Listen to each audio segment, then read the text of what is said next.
Olá a todos, eu me chamo Daniel Betanin, sou defensor público do estado do Amazonas. Estou na carreira há cerca de 1 ano e meio, eu comecei atuando na comarca de Humaitá. Atualmente eu falo aqui da comarca de Maués, interior do Amazonas. Eu sou gaúcho de Porto Alegre, sou formado pela Universidade Federal do Rio Grande do Sul, sou especialista em Direitos Humanos pelo Círculo de Estudos da Internet, o CEI, e estou aqui participando do projeto, Curso Popular Defensoria.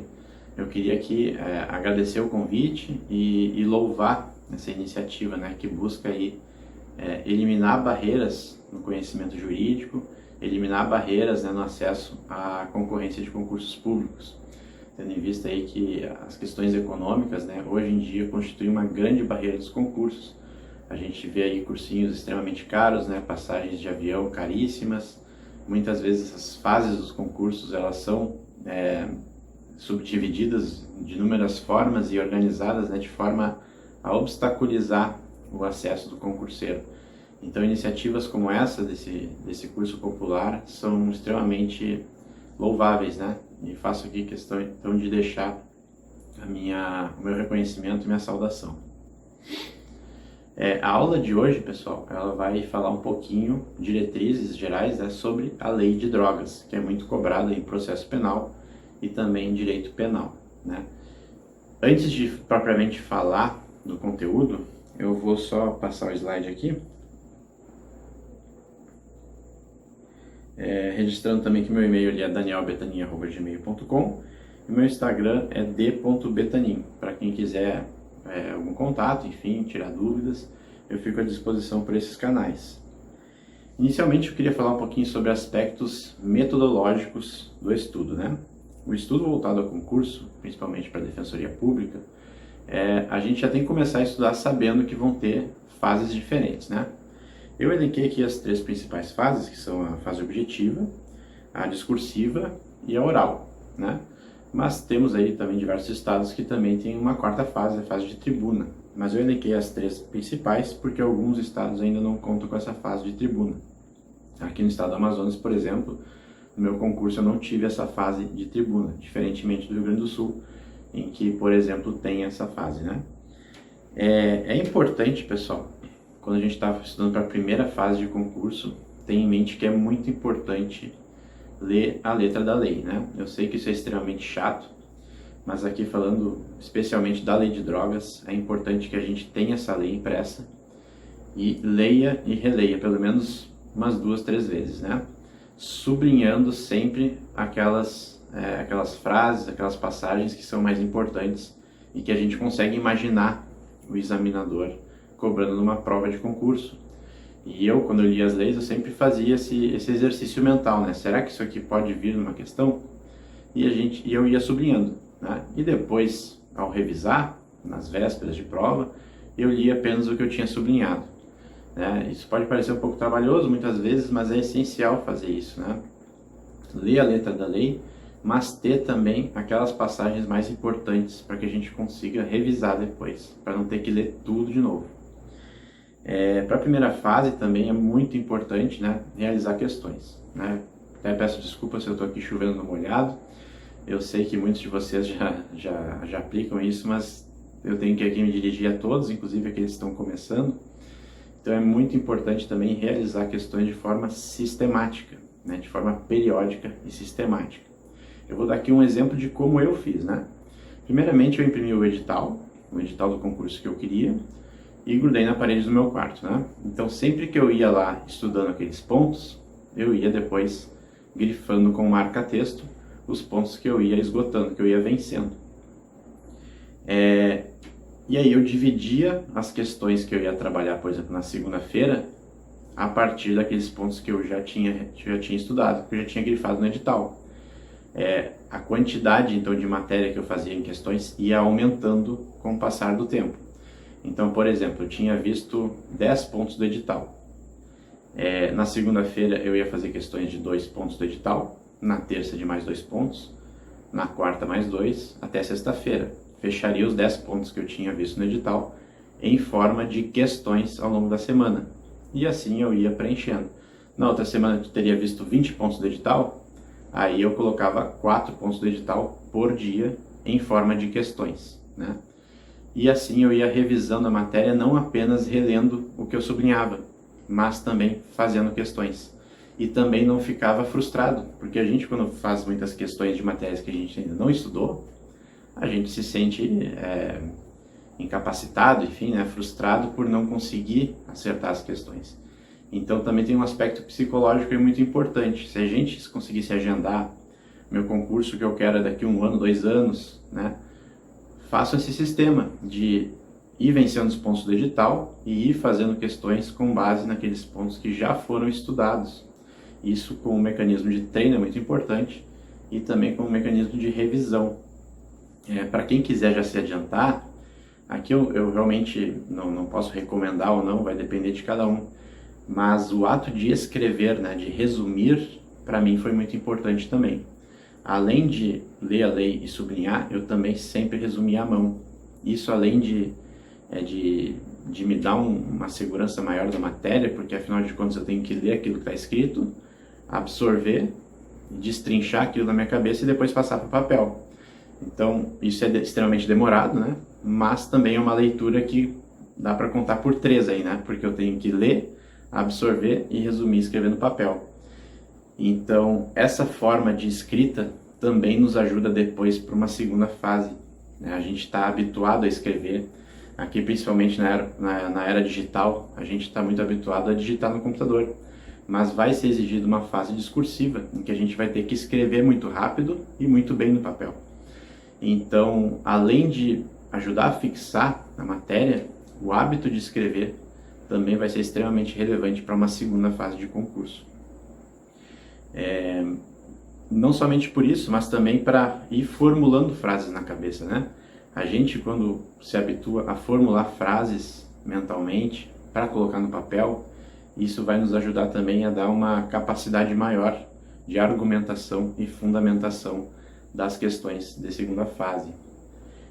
Uma coisa que eu não fiz, mas gostaria de ter feito também, seria criar o hábito de, ao estudar, também falar em voz alta, né? Não apenas fazer questões objetivas, extremamente importante, mas de vez em quando, nem sempre, né? Porque a gente não tem tempo para isso, mas uma vez por semana, né?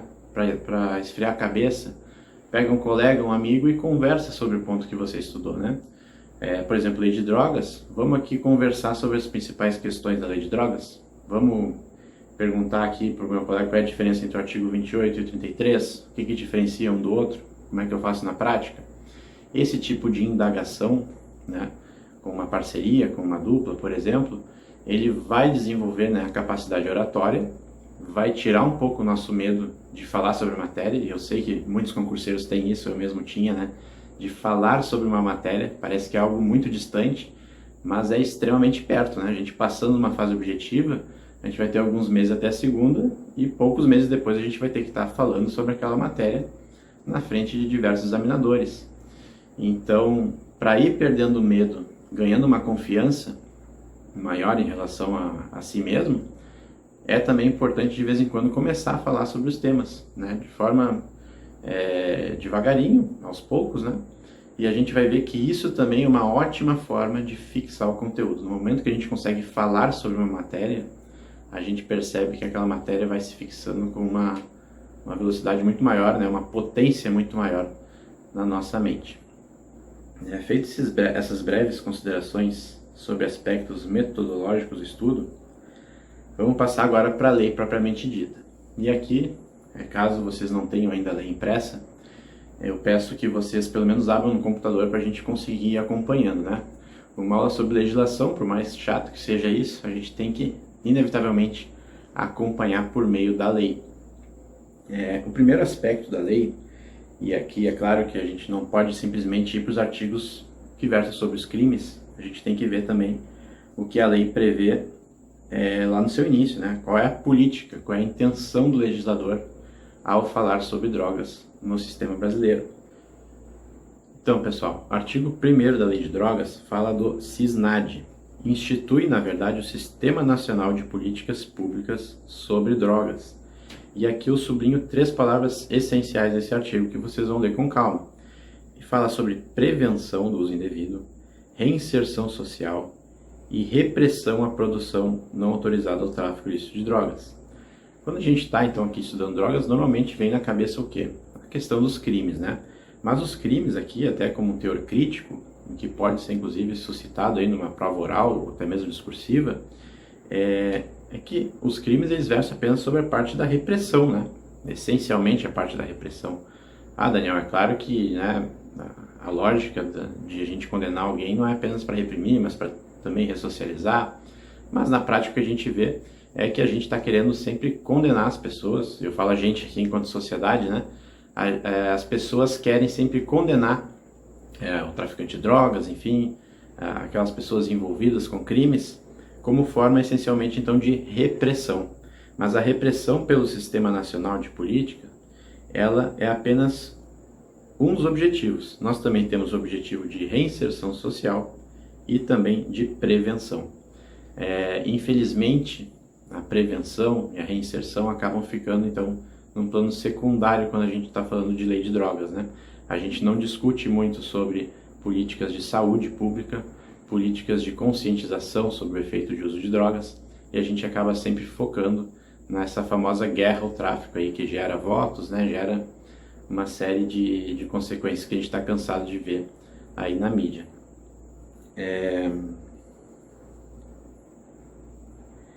O que são drogas, né? Vamos ver o parágrafo único. Consideram-se como drogas as substâncias ou produtos capazes de causar dependência, assim especificados em lei ou relacionados em listas atualizadas periodicamente pelo Poder Executivo da União. Então, o conceito de droga trazido pela lei está dizendo só que são substâncias capazes de causar dependência. Mas maconha é droga? Cocaína é droga? Bom, vai depender de um ato do poder público. Ele está falando aqui que pode ser um ato do legislativo, né, por meio de lei, ou por meio de algum outro ato, por exemplo, advindo do poder executivo. Hoje nós temos a portaria da Anvisa, que vai lá delinear o rol de substâncias consideradas ilícitas, né? E é inevitável aqui, passando por slide, não falar então em norma penal em branco, tendo em vista então que a lei de drogas é um grande exemplo de norma penal em branco.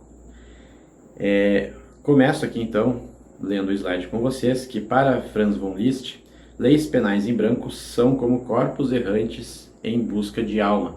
Eu faço questão aqui de transpor esse conceito, porque muitas vezes isso esses termos um pouco diferenciados, né, são de adoração aí dos examinadores, né? Então, corpos errantes em busca de alma, ou norma cega ou aberta. Isso seria um sinônimo de norma penal em branco, ou seja, que não tem ali todos os requisitos que uma norma comum tem. É isso que eles querem trazer com essas expressões, né? A definição da conduta criminosa reclama então uma complementação, seja por outra lei, seja por ato da administração pública. Quais são os tipos, né, de norma penal em branco? Nós temos a norma penal em branco em sentido lato ou homogênea, e esse tipo então se subdivide em outros dois, né? Primeiro vamos entender o que é lei penal em branco em sentido lato ou homogênea. É quando o complemento ele advém do mesmo órgão, né? Então, o Poder Legislativo fez a norma penal e o complemento vem do Poder Legislativo também. Então, neste caso, ela é homogênea, porque vem do Poder Legislativo também, né? Aí pode ser homovitelina, homo de igual, né? Ou heterovitelina, hétero diferente. Homovitelina vai estar no mesmo diploma, então o complemento vai estar no mesmo diploma legislativo. Por exemplo, heterovitelina diferente, então vai estar num diploma diverso. É isso que estou falando aqui. Já a lei penal em branco em sentido estrito ou heterogênea, ele não advém do mesmo órgão. Então, por exemplo, a lei de drogas, ela veio do Poder Legislativo e o rol do que são as substâncias ilícitas vem na portaria da Anvisa, que é do Poder Executivo. Então, nesse caso, nós temos o exemplo de lei penal em branco em sentido estrito ou heterogênea. A lei de drogas se enquadra aqui.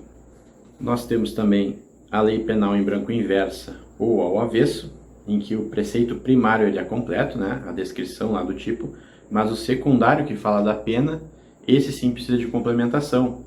Então, um exemplo que se traz aqui é o crime de genocídio, artigos 1º a 3º da Lei 2.889, de 1956. Ele vai, na hora de falar da pena do crime, remeter a um outro diploma. A Lei Penal em Branco de Fundo Constitucional, ela tem esse nome porque o complemento do preceito primário, né, que é a descrição do tipo, ela vai estar numa norma constitucional. E aqui, como exemplo, eu trago o crime de abandono intelectual, que está definido no artigo 246 do Código Penal, e o conceito de instrução primária, ele vai se encontrar no artigo 208, inciso 1 da Constituição.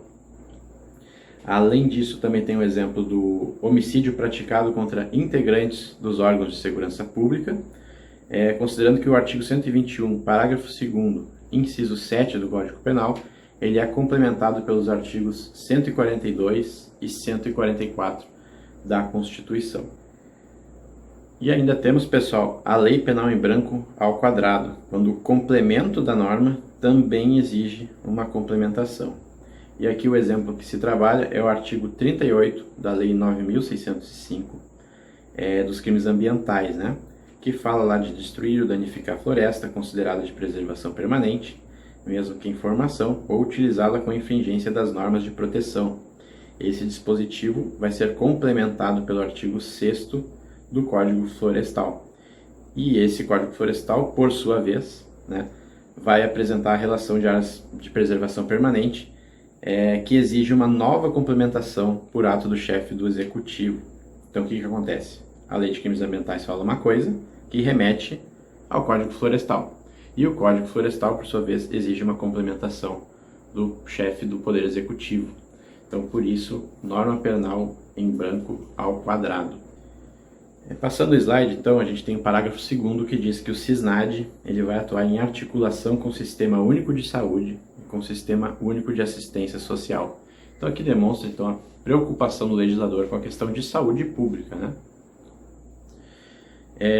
Em sequência, quis destacar aqui o artigo 8º, que fala do Plano Nacional de Política sobre Drogas, né?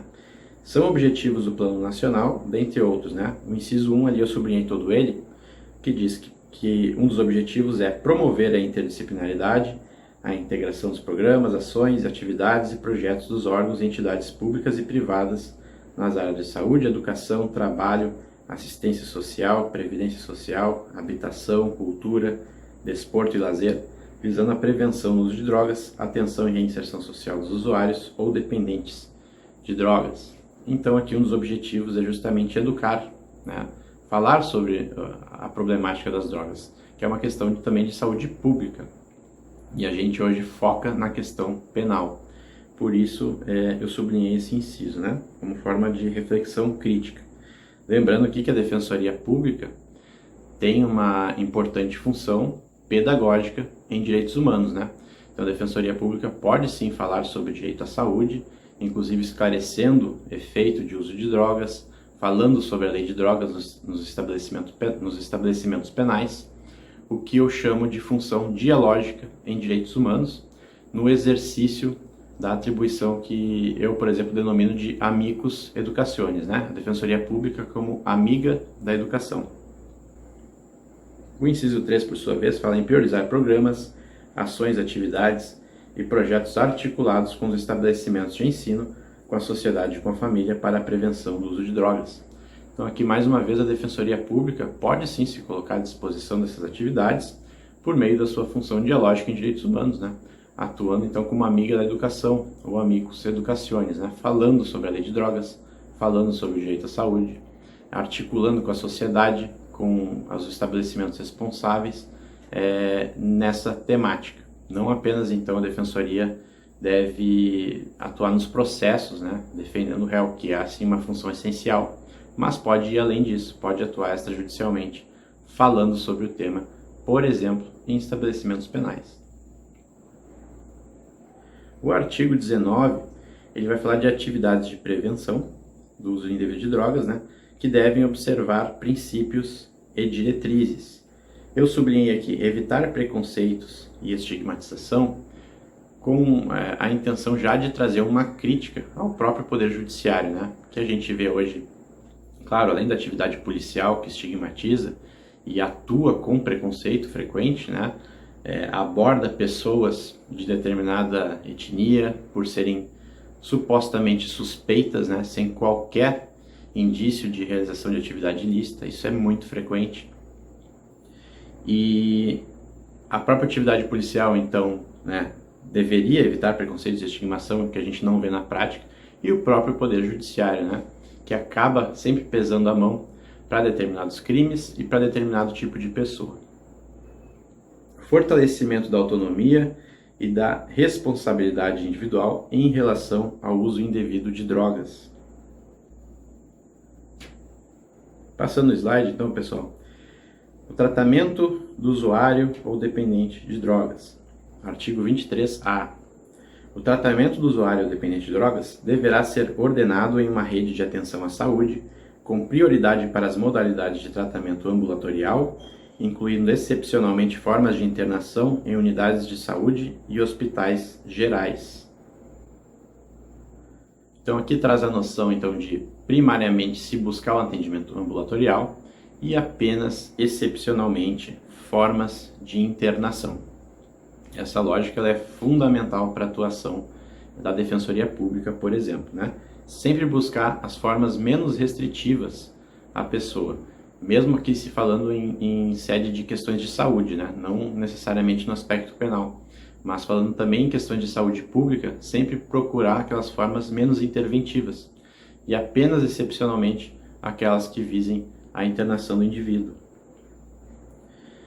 São considerados dois tipos de internação. A lei aqui traz dois tipos, a gente sabe que ainda temos a internação compulsória, né, por força de determinação judicial, mas a lei nos traz o conceito da internação voluntária e da internação involuntária, que se dá sem o consentimento do dependente, né? A internação voluntária, pessoal, é importante destacar algumas questões específicas. Ela vai perdurar, então, apenas pelo tempo necessário para a desintoxicação, com prazo máximo de 90 dias, tendo seu término determinado pelo médico responsável. A família ou representante legal poderá a qualquer tempo requerer ao médico a interrupção do tratamento. Então aqui a questão da autonomia.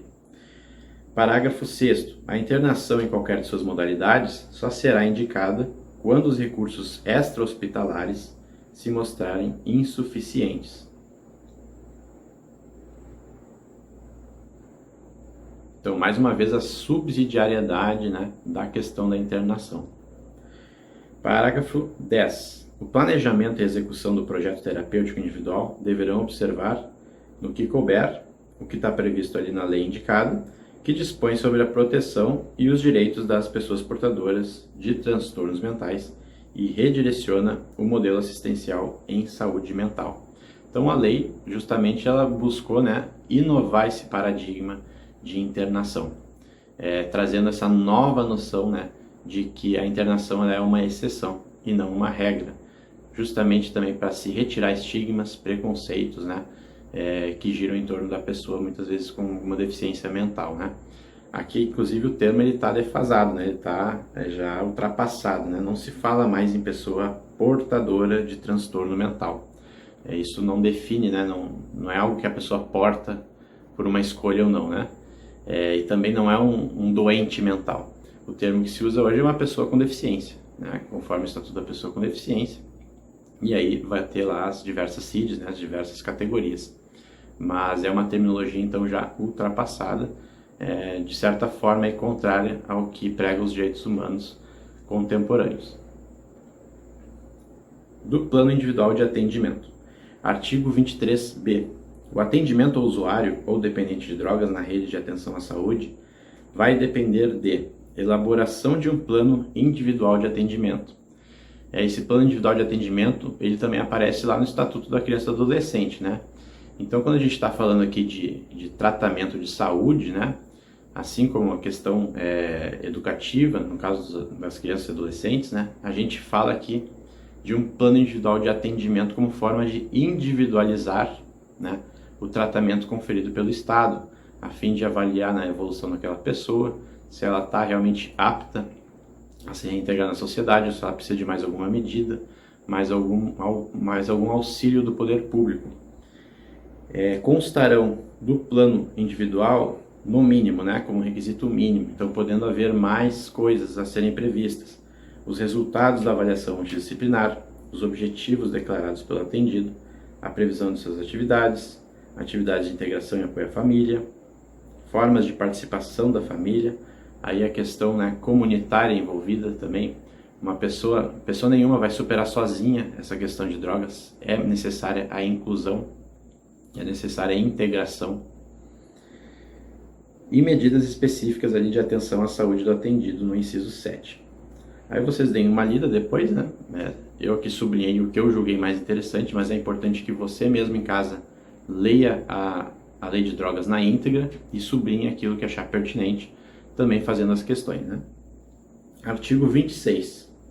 O usuário dependente de drogas, que em razão da prática de infração penal estiverem cumprindo PPL, pena privativa de liberdade, ou submetidos à medida de segurança, têm garantidos os serviços de atenção à saúde, definidos pelo respectivo sistema penitenciário.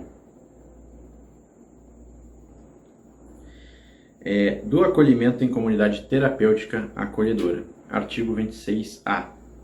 O acolhimento do usuário dependente de drogas na comunidade terapêutica caracteriza-se por... E aqui vai falar uma série de características, então, desse acolhimento, né? Eu vou destacar aqui a avaliação médica prévia, elaboração, mais uma vez, do plano individual de atendimento, vedação de isolamento físico do usuário ou dependente de drogas, né? A intenção é justamente a reinserção social, né? Então não faria sentido ficar isolando cada vez mais uma pessoa que está precisando de ajuda, né? Para superar uma questão de saúde. Indo agora propriamente ao capítulo 3 dos crimes e das penas, o primeiro artigo previsto ali é o artigo 28, né? O porte para consumo pessoal. E aqui a grande discussão que se tem usar drogas é crime ou não é crime? O que você acha? Você acha que foi despenalizado, foi descriminalizado? O que aconteceu a partir dos últimos entendimentos dos tribunais superiores? Já a gente vai responder essas questões. O artigo 28 diz o seguinte: quem adquirir, guardar, tiver em depósito, transportar ou trouxer consigo para consumo pessoal drogas sem autorização ou em desacordo com determinação legal ou regulamentar, será submetido às seguintes penas. Aqui nós temos primeiramente, né, o famoso tipo penal complexo ou misto. Ele traz inúmeros verbos e quaisquer desses verbos que forem praticados pelo sujeito, ele estará incorrendo nas penas desse tipo legal, né? É importante destacar que se ele praticar mais de um ao mesmo tempo, não vai haver dois crimes em concurso material, né? Vai haver um crime só. Então, se eu tiver em depósito e guardar no bolso, né, na mesma situação fática concreta, isso aí vai ser um crime só, não vai ser dois em concurso material, justamente por se tratar de um tipo penal complexo. É importante aqui também tecer a crítica, né, da amplitude dessa previsão legal. A gente sabe que o princípio da legalidade no direito penal, ele preza também pela questão da taxatividade, de descrever uma conduta certa, específica, né? E o que a gente tem aqui, na verdade, é uma descrição extremamente ampla, aberta, né? Quase qualquer coisa relacionada com drogas, a gente vai poder encaixar em algum verbo desse artigo 28. Então, principalmente para a prova de defensoria, aqui é uma crítica extremamente relevante, né? Trazer aí uma ofensa ao próprio princípio da legalidade. Posso aqui trazer, né, o desdobramento da taxatividade, decorrência do princípio da legalidade. Além disso, pessoal, o tipo ele prevê as seguintes penas. Inciso 1, advertência sobre os efeitos das drogas. Inciso 2, prestação de serviços à comunidade. Inciso 3, medida educativa de comparecimento a programa ou curso educativo. Já vou falar um pouquinho sobre as penas. Antes eu lanço a seguinte questão, né? Seria constitucional o artigo 28 da Lei de Drogas sob o viés do princípio da alteridade? E esse aqui é o questionamento. Lembrando, né? O princípio da alteridade é aquele princípio do direito penal que nós temos que lesionar ou oferecer risco de lesão ao bem jurídico alheio, né? esse é o princípio da alteridade, que fala do outro, né? Se eu me autolesionar, isso não é um crime. Eu preciso lesionar ou tentar lesionar o bem jurídico alheio. É isso que diz o princípio da alteridade, o princípio básico do direito penal. Sob essa perspectiva, o artigo 28 seria constitucional? Esse é um grande questionamento. Atualmente se entende que ele é constitucional, mas é uma grande crítica a se fazer, tanto em prova discursiva quanto em prova oral. A questão da inconstitucionalidade por violação ao princípio da alteridade. É um tipo penal, então, que visa a punir o sujeito que está apenas se autolesionando, né? Questão de consumo de drogas. Seguindo, pessoal, esse tipo ele prevê, nos seus parágrafos, que as mesmas medidas submete-se quem, por seu consumo pessoal, semeia, cultiva ou colhe plantas destinadas à preparação de pequena quantidade de substância ou produto capaz de causar dependência física ou psíquica. E para determinar se a droga destinava-se a consumo pessoal, o juiz vai atender então à natureza, a quantidade da substância apreendida, ao local, às condições em que se desenvolveu a ação, às circunstâncias sociais e pessoais, bem como à conduta e aos antecedentes do agente.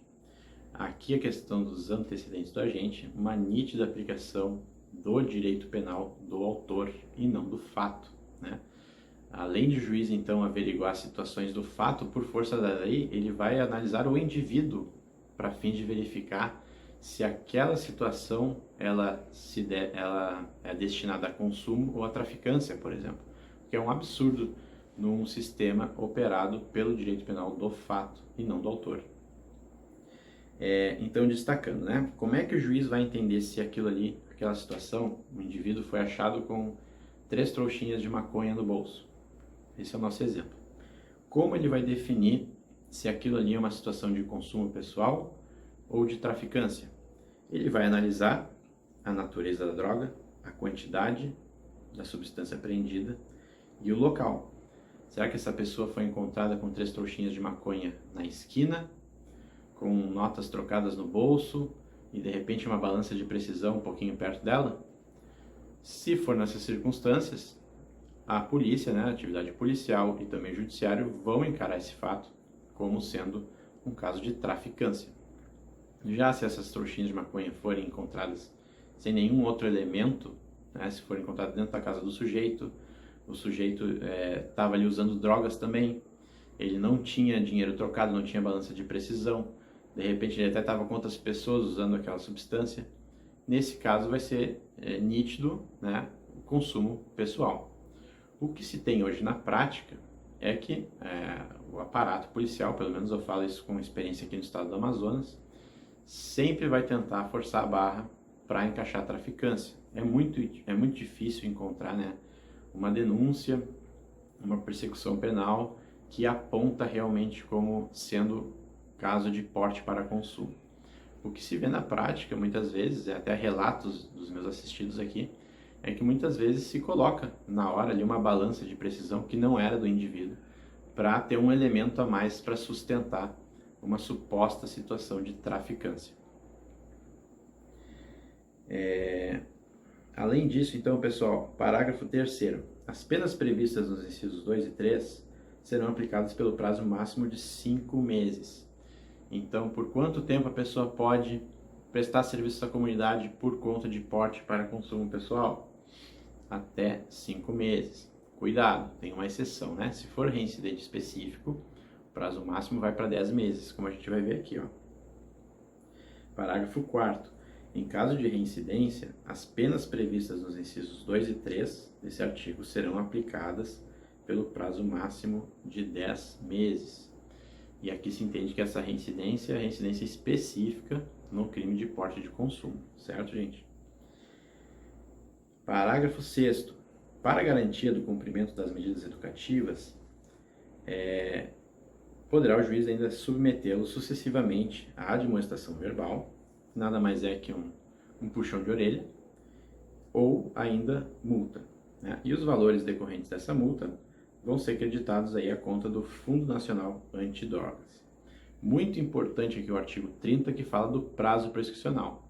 O prazo prescricional dos crimes aqui do artigo 28 fala em 2 anos para a imposição e execução das penas.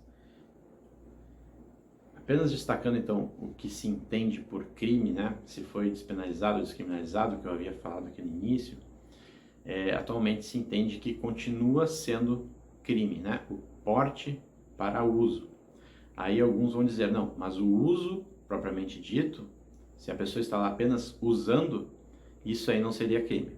Agora, carregar consigo, né?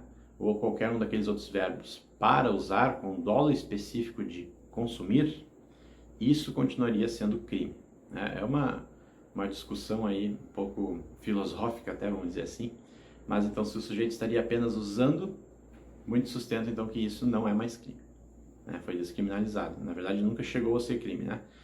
O que se discute atualmente foi despenalizado, ou seja, foi retirada a pena privativa de liberdade, mas mantida a previsão como um crime, o ato de guardar, trazer consigo substância ilícita entorpecente para fins do dolo específico, então de consumo pessoal.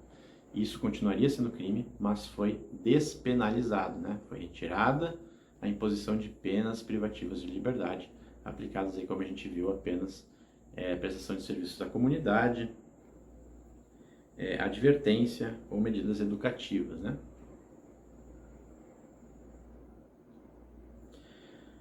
E aqui então vamos lançar uma pergunta.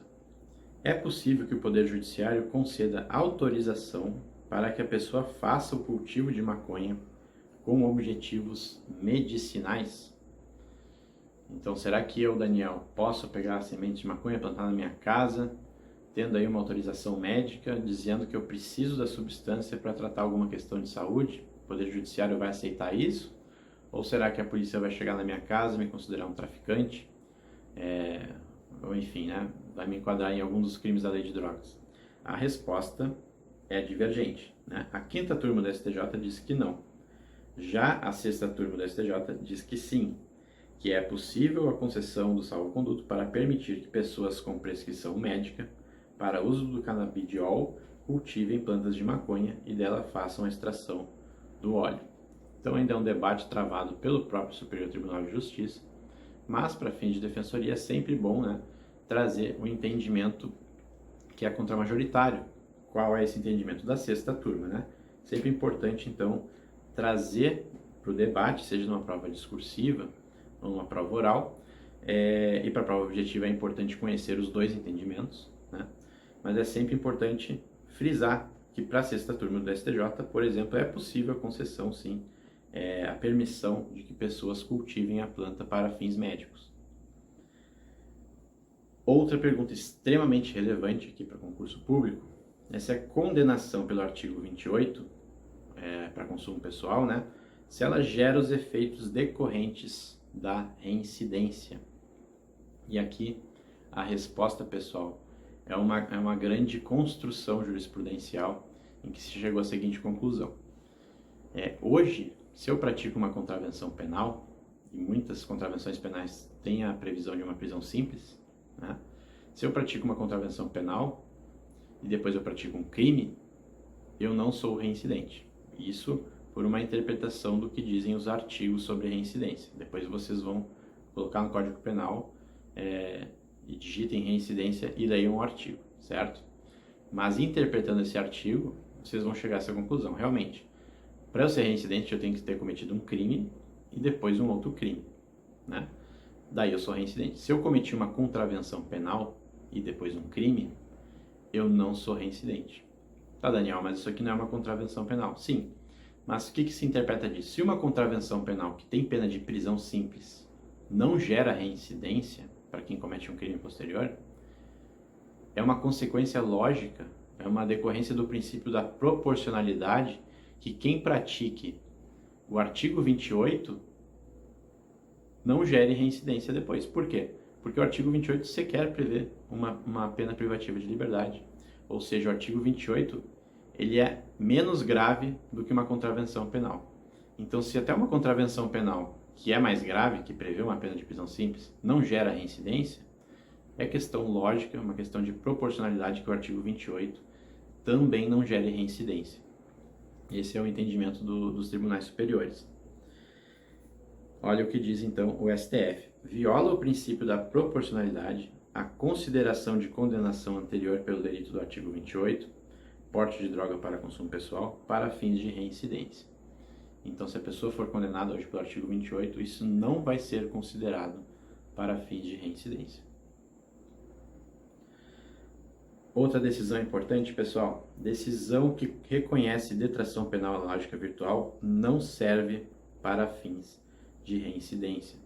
Aqui eu trouxe a decisão mais para destacar esse termo, né? Detração penal analógica virtual. O que é isso, né? Eu trouxe a explicação aqui com mais calma no slide posterior, mas vou tentar resumir, né? Detração é quando o sujeito, né, já cumpriu uma determinada pena cautelarmente, o juiz vai lá, condena, ele tem que abater o tempo de prisão, por exemplo, que ele cumpriu de forma cautelar. O sujeito foi condenado a 8 anos, ficou 2 anos preso em prisão preventiva, o juiz vai fazer a detração, vai tirar esses 2 anos dos 8 condenados, certo? Isso é detração. Analógica. Por que analógica? No caso concreto aqui, o sujeito ele ficou preso por determinado período. Ele foi condenado pelo artigo 28. Só que o artigo 28 não prevê pena privativa de liberdade, mas ele ficou preso. Então, ele fez uma analogia. Bom, eu não vou ter como fazer uma detração aqui, porque eu nem vou condenar ele a uma pena privativa de liberdade. Mas eu vou fazer uma analogia, como se tivesse, né? E virtual, porque ele sequer vai condenar o sujeito. Então, assim, nesse caso, ele viu o seguinte: como ele já ficou preso cautelarmente, né? Eu não tenho nem fundamentos, nem interesse processual para condenar esse sujeito aqui. Nem para prestação de serviço à comunidade, nem por multa, porque ele já ficou preso. Já teve uma medida mais gravosa do que a própria lei prevê para esse sujeito, que seria condenado por consumo pessoal. Então ela é virtual, ela é imaginária, né? O juiz ele não condenou o sujeito, ele não condenou e ele não aplicou a detração, por isso é analógica, né? Detração penal analógica. Como o sujeito ficou preso cautelarmente por 1 ano, por exemplo, o juiz, na hora de condenar ele por uso pessoal, ele disse: não vou nem condenar, já ficou 1 ano preso, não tem interesse processual nisso, não faz sentido. Aí se cunhou esse termo, detração penal analógica virtual. Aí quem quiser ler o caso, enfim, a explicação está aí no slide. Artigo 32, pessoal. As plantações ilícitas serão imediatamente destruídas pelo delegado de polícia, na forma do artigo 50A, que recolherá quantidade suficiente para exame pericial, de tudo lavrando auto de levantamento das condições encontradas com a delimitação do local, asseguradas as medidas necessárias para a preservação da prova. Aqui é muito importante a gente fazer o link com os artigos do CPP que falam sobre cadeia de custódia da prova. É muito importante que sejam observadas essas regras sob pena de nulidade da prova produzida. Artigo 33. Aqui é o famoso tráfico de drogas, né? Vale aqui a crítica ao tipo amplamente aberto, né? São diversos verbos e quaisquer desses verbos que sejam conferidos na realidade, né, vão incidir, então vai fazer incidir esse tipo penal. Importar, exportar, remeter, preparar, produzir, fabricar, adquirir, vender, expor à venda, oferecer, ter em depósito, transportar, trazer consigo, guardar, prescrever, ministrar, entregar a consumo ou fornecer drogas. Daniel, mas tem vários verbos aqui que são iguais ao artigo 28, né? Sim, mas qual é a diferença, né? Aqui, pessoal, no artigo 33, o dolo específico é de traficância, né? É de vender ou de oferecer a outra pessoa. Lá no artigo 28, o dolo específico é de consumo pessoal. Essa é a grande diferença. Como é que a gente vai diferenciar na prática? O sujeito falar basta? Não. Vão ser os elementos, circunstâncias do caso concreto, se a pessoa foi encontrada com a balança de precisão, com notas trocadas, com pessoas comprando, com pessoas consumindo, tudo isso vai repercutir na interpretação que o juiz vai dar, que o órgão de acusação vai dar, para diferenciar um caso de outro. Então a pena aqui, pessoal, é de 5 a 15 anos, né? E nas mesmas penas incorre, então aqui os tipos equiparados, né? Quem importa, exporta, remete, produz, fabrica, adquire, expõe à venda e os demais verbos, né? sem autorização ou desacordo com determinação legal, matéria-prima, insumo ou produto químico destinado à preparação de drogas. E aqui eu vou lançar uma pergunta para vocês irem refletindo, né? Olha só, quem faz esses verbos todos com matéria-prima ou insumo também incide no artigo 33. E a pergunta que eu faço é: e sementes de maconha? Se eu importar uma quantidade X de sementes de maconha, isso vai ser tráfico ou não? Esse é o questionamento que eu faço para vocês. Outro questionamento que eu vou fazer agora nesse momento, que já a gente vai responder. Se eu importar folhas de coca, né, um insumo aí, por exemplo, para cocaína, teoricamente. Se eu importar folhas de coca, isso vai ser considerado tráfico de drogas na forma equiparada? Aqui no inciso 1, no parágrafo 1º do artigo 33, são essas duas perguntas, sementes de maconha e folhas de coca. Vamos seguir. Inciso 2. Semeia, cultiva ou faz a colheita, sem autorização ou em desacordo com determinação legal, de plantas que se constituam em matéria-prima para preparação de drogas. Depois, inciso 3. Utiliza local ou bens de qualquer natureza, né, de que se tenha propriedade, posse, ou consente que outras pessoas dele se utilizem, ainda que gratuitamente, sem autorização ou em desacordo com determinação legal, para o tráfico. Então, quem fornece o espaço também está cometendo o crime de tráfico de drogas na sua forma equiparada. Inciso 4. Vende ou entrega drogas ou matéria-prima para preparação de drogas, sem autorização, a agente policial disfarçado, quando presentes elementos probatórios razoáveis de conduta criminal pré-existente. Então aqui é uma forma de retirar aquela discussão do flagrante preparado. O policial ele vai lá especificamente para comprar uma droga para verificar se aquela pessoa estava vendendo e de fato aquela pessoa estava. Aí se diz, não, mas esse é um flagrante preparado, isso é ilegal, não se pode fazer isso, né? É o crime impossível, o policial ele não tá fazendo nada ali, ele não ia comprar, ele só queria testar, né? O flagrante preparado. Mas aí a lei abre essa exceção. Não, a gente vai aceitar essa conduta desde que haja outros elementos, né, para elementos razoáveis, probatórios, para se analisar uma conduta pré-existente, ou seja, de que realmente aquele sujeito traficou outras vezes. É claro que isso tem que ser objeto de crítica numa prova de defensoria pública, né? Parágrafo 2º. Induzir, instigar ou auxiliar alguém ao uso indevido de drogas. Então aqui é a questão do induzimento, né? Oferecer droga, eventualmente sem objetivo de lucro, à pessoa de seu relacionamento para juntos a consumirem. Aí a pena que é de 6 meses a 1 ano. Então, respondendo as perguntas aqui, configura a traficância a importação de pequena quantidade de sementes de maconha? A resposta é não. Se entende que não tem a substância denominada THC, o tetrahidrocannabinol, né? Como a sementinha não tem essa substância, que é a substância que está prevista na portaria da Anvisa, a semente de maconha ela não vai ter o condão então de caracterizar a traficância. Tá aí as folhas de coca. Por que eu perguntei da semente da folha de coca? Para mostrar aqui uma certa incoerência, né? Na minha opinião, uma incoerência. Já no caso das folhas de coca, o STJ disse que sim, se amolda ao crime de tráfico. Ele fala que a conduta de transportar folhas de coca se amolda em tese para a definição ao tipo do parágrafo 1º, inciso 1 do artigo 33 da Lei de Drogas, que fala da questão da matéria-prima da preparação de drogas. A folha de coca ela não é considerada droga, porém ela pode ser classificada como matéria-prima ou insumo para a sua fabricação. Então aqui a gente tem pelo menos duas críticas, entre diversas outras, né, que a gente pode fazer esse entendimento. O primeiro deles, né, para a semente de maconha já se entendeu que não é. Segundo, a folha de coca não é uma droga, não seria isso um ato preparatório?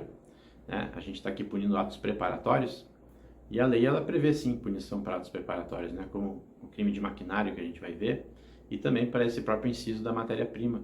Mas isso também deve ser alvo, né, de crítica. Será que lá pelo iter crimes, né, algum crime expressamente já foi realizado? Eu posso deduzir que aquele sujeito ia traficar a partir da importação, nesse exemplo aqui, nesse caso de folhas de coca? Então, nós estamos punindo atos preparatórios, uma violação também ao princípio da lesividade, lá no direito penal, né? Qual o bem jurídico que foi ferido aí? Essa é uma reflexão.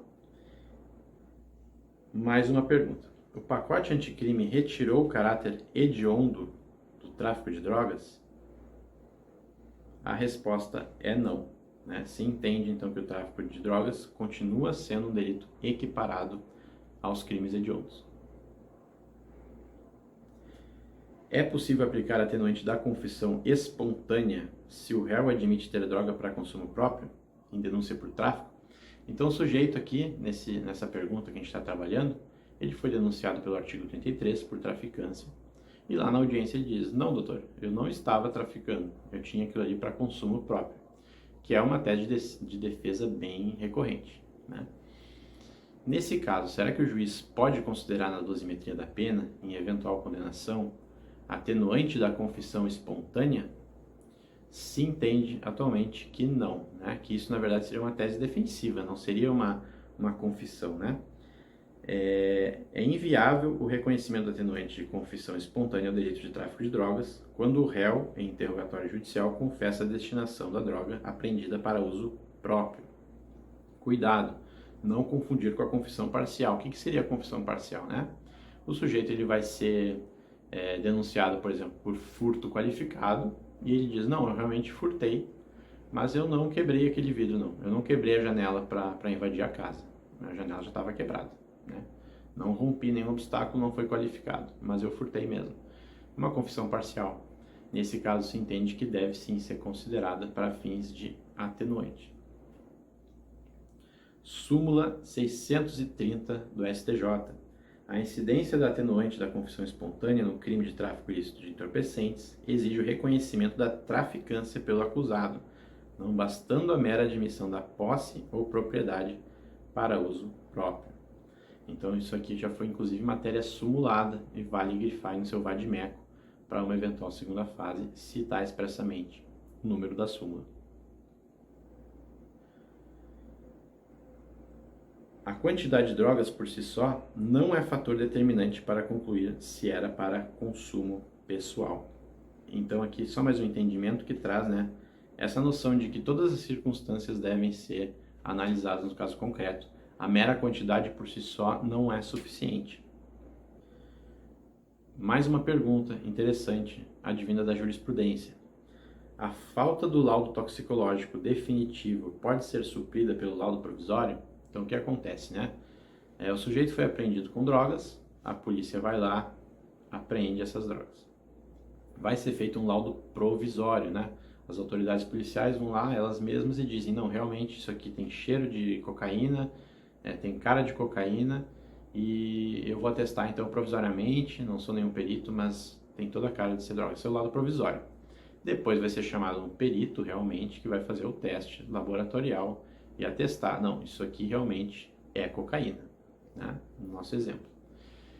E aí, para a condenação do indivíduo, né, a gente exige sempre, para materialidade, falando aqui de materialidade e autoria, a gente sempre precisa, para materialidade, o laudo definitivo. E a questão que se lançou é a seguinte: às vezes eu não tenho esse laudo definitivo, eu fiquei só com o laudo provisório. Será que eu posso condenar o sujeito só com esse laudo provisório? A defesa vai invocar falta de materialidade, mas será que eu, do Poder Judiciário, posso condenar só com o laudo provisório e alguns outros elementos? Qual foi a resposta da jurisprudência? É possível, né? Porque sim. Nos casos em que ocorre a apreensão da droga, o laudo toxicológico definitivo é, em regra, imprescindível. Então, em regra, sim, né? Precisamos sempre do laudo definitivo. Mas as exceções, né, que acabam sempre desviando essa regra. Em situações excepcionais, admite-se que a comprovação da materialidade do crime possa ser efetuada por meio do laudo de constatação provisório, quando ele permita grau de certeza idêntico ao do laudo definitivo, pois elaborado por perito oficial, em procedimento e com conclusões equivalentes. Então aqui foi aberta uma exceção perigosíssima para a defesa, né? Foi dito que quando o laudo provisório oferece um grau de certeza, ele pode substituir, uma forma de substituição, o laudo definitivo.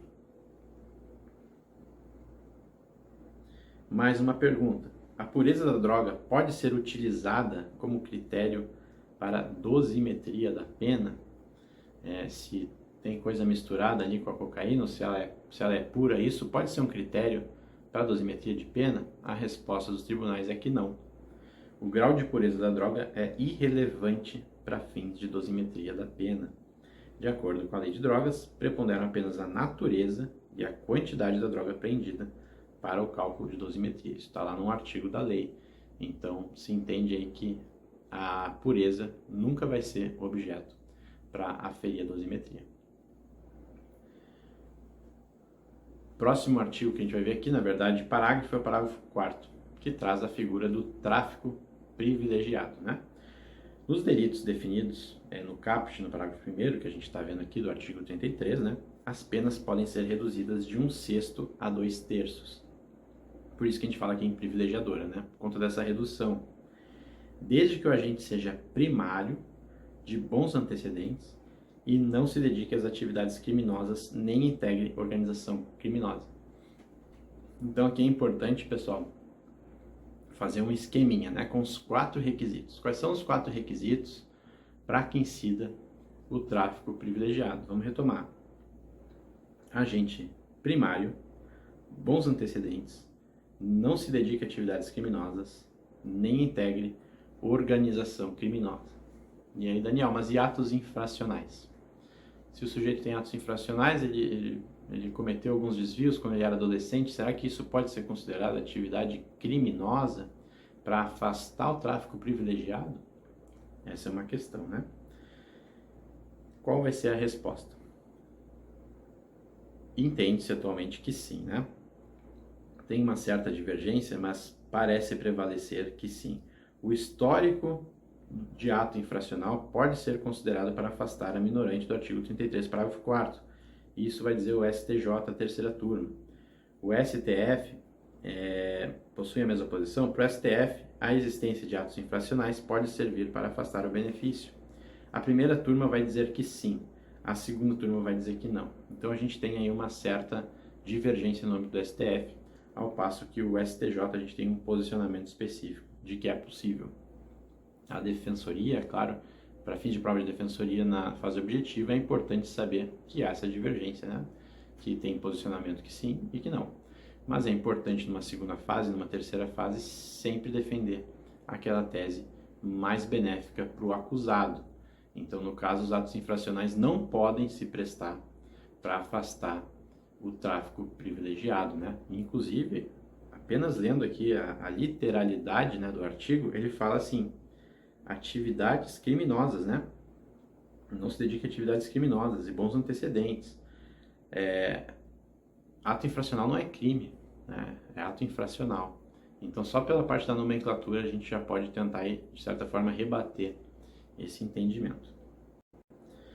E aqui, um objeto de atenção, né? Um entendimento do STF da primeira turma.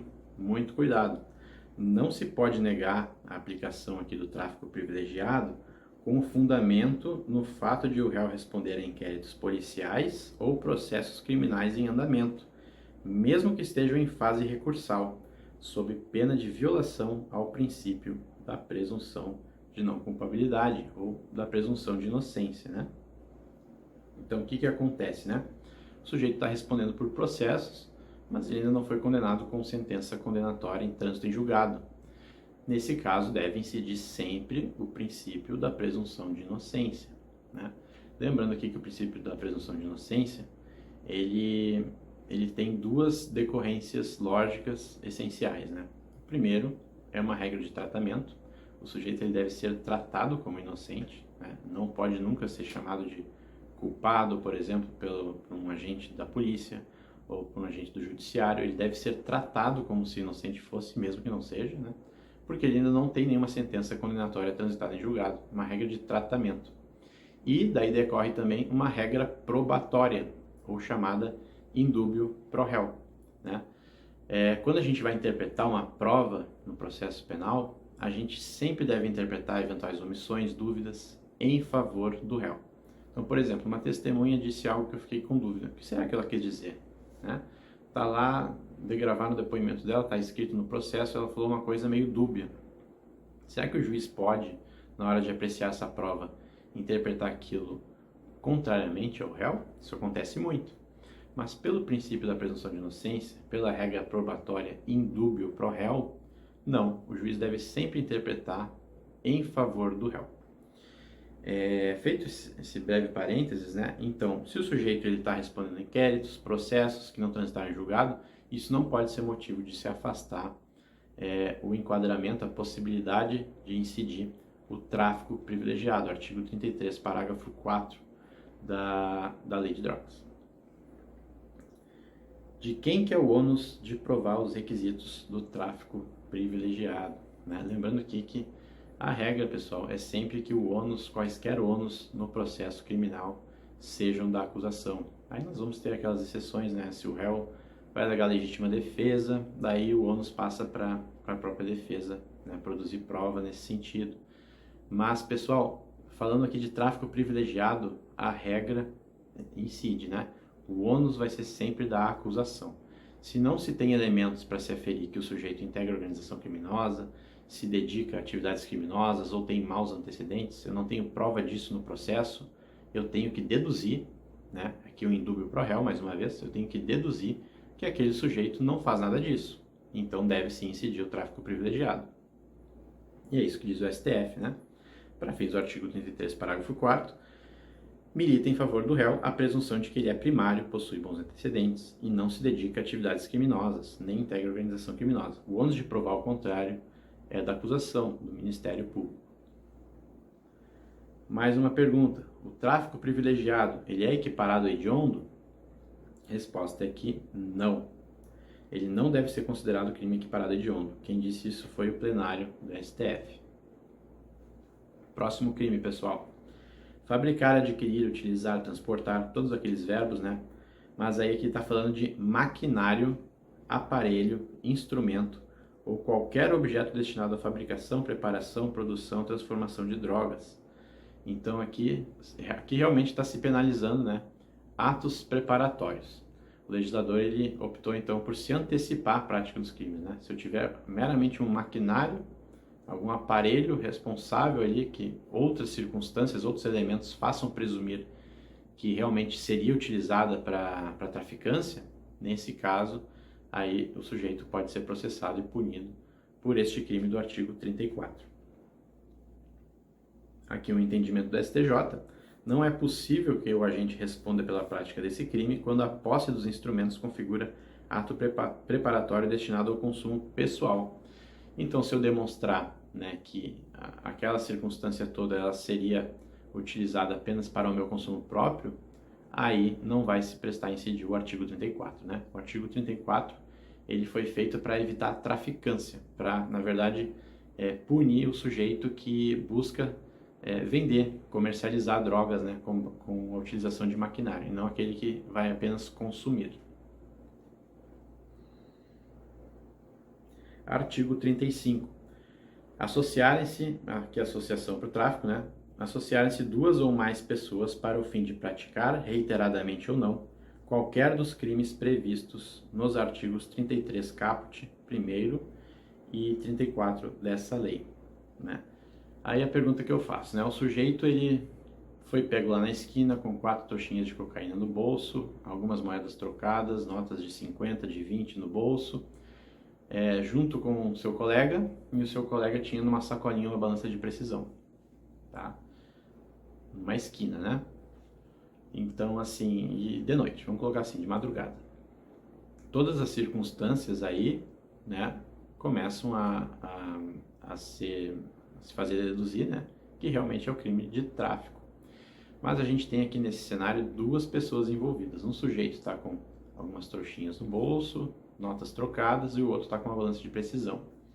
Neste caso, né, só com essas informações, eu posso afirmar que houve tráfico de drogas em concurso material com associação para o tráfico? Essa é uma pergunta, né? A resposta, pessoal, é que não. Não. Nesse caso, haveria, né, um concurso de pessoas para o crime de tráfico de drogas, mas eu não posso afirmar que há uma associação para o tráfico. Por que que não? né? O crime de associação, ele exige os elementos estabilidade e permanência do vínculo associativo. Isso quem está falando não sou eu, não é a defesa, é o STJ, sexta turma. Então tem que se demonstrar que aquela associação ela é estável, permanente, para que a gente possa imputar, né, mais um delito às pessoas envolvidas. O artigo 36 ele fala em financiar ou custear a prática de quaisquer dos crimes previstos no artigo 33. O 37 em colaborar como informante, como grupo, organização ou associação, né? Aquele cara então que ajuda a soltar fogo de artifício quando chega a polícia, esse cara pode ser penalizado pelo artigo 37. Artigo 38, e aqui é o único tipo legal da lei de drogas que prevê a figura culposa, né? Prescrever ou ministrar culposamente, né, por negligência, imprudência ou imperícia, drogas, sem que delas necessite o paciente. Então aqui é um crime culposo, pessoal. Cuidado, é o único crime culposo da lei de drogas. Todos os demais são dolosos. Em doses excessivas ou em desacordo com determinação legal ou regulamentar. Lembrando aqui que, por ser então crime culposo, não cabe, né, a forma de tentativa. Artigo 39. Conduzir a embarcação ou aeronave após o consumo de drogas, expondo a dano potencial a incolumidade de outro. Aqui vale destacar só a questão do expondo a dano potencial. Então é um perigo concreto, não é um perigo abstrato. Artigo 40. As penas previstas nos artigos 33 a 37 são aumentadas. Então as causas de aumento aqui, pessoal, questão da transnacionalidade, função pública, missão de educação, dependências ou imediações de certos estabelecimentos, com violência, grave ameaça ou meio de intimidação, interestadualidade, quando envolve ou visa atingir criança, adolescente ou pessoa com reduzida capacidade de entendimento, financiamento ou custeio da prática do crime. É muito importante que a gente tenha em mente, para a realização de provas objetivas, principalmente, todas essas causas aqui do artigo 40, certo? Elas são muito cobradas. E, além disso, alguns entendimentos específicos dos tribunais superiores. Eu já vou antecipar aqui, na verdade, como forma de pergunta, né? O sujeito ele foi apreendido com drogas no aeroporto que ia para outro país, né? Ele tinha a intenção ali de embarcar com aquela mala cheia de drogas para outro país. Nesse caso, ele não embarcou ainda no avião, ele não conseguiu entrar, né? Mas nesse caso, vai incidir a transnacionalidade, aqui do artigo 40? De outra forma, o sujeito ia pegar um avião para um outro estado da federação, né? No meu caso, por exemplo, ele ia do Rio Grande do Sul para Amazonas com uma mala de drogas, né? Não fiz isso, né? Mas só utilizando os estados como exemplo. Nesse caso, incidiria a interestadualidade? Esse é o questionamento. A resposta dos tribunais, pessoal, é que sim. O que vale é a intenção, né? Se o sujeito tinha intenção de transpor a fronteira do território nacional, vai incidir, então, a transnacionalidade.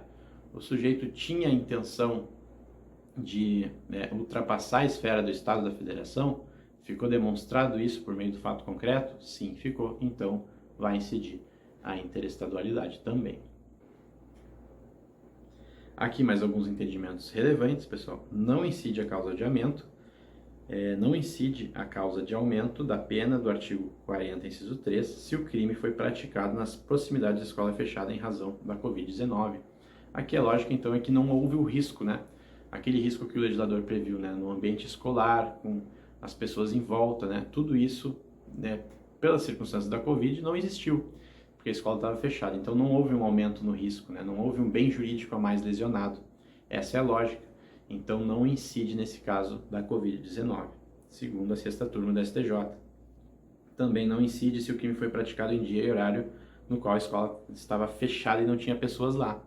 Pela mesma lógica, né? Não haveria um bem jurídico a mais lesionado, que foi então protegido pelo legislador, né? Aqui mais um entendimento interessante, que também pode ser cobrado em provas objetivas. A fração de aumento da pena pela transnacionalidade pode levar em consideração a distância percorrida. Então, se foi uma longa distância, o STF entende que sim, eu posso aumentar mais a pena. Súmula 607 da STJ, a majorante do tráfico transnacional de drogas configura-se com a prova de destinação internacional, ainda que não consumada a transposição de fronteiras. Então foi o que a gente conversou. Da mesma forma, a súmula 587 da STJ em relação à interestadualidade. Pergunta: incide a causa de aumento de pena prevista no inciso 3 do artigo 40 em caso de tráfico de drogas cometido nas dependências ou nas imediações da igreja?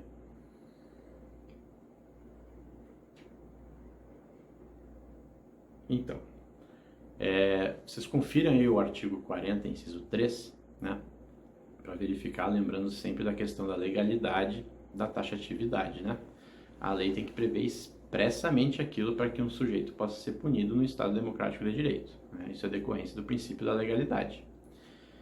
Nesse caso aqui, mesmo assim, há uma certa divergência, tá? A primeira corrente diz que não pode e a segunda corrente diz que sim, né?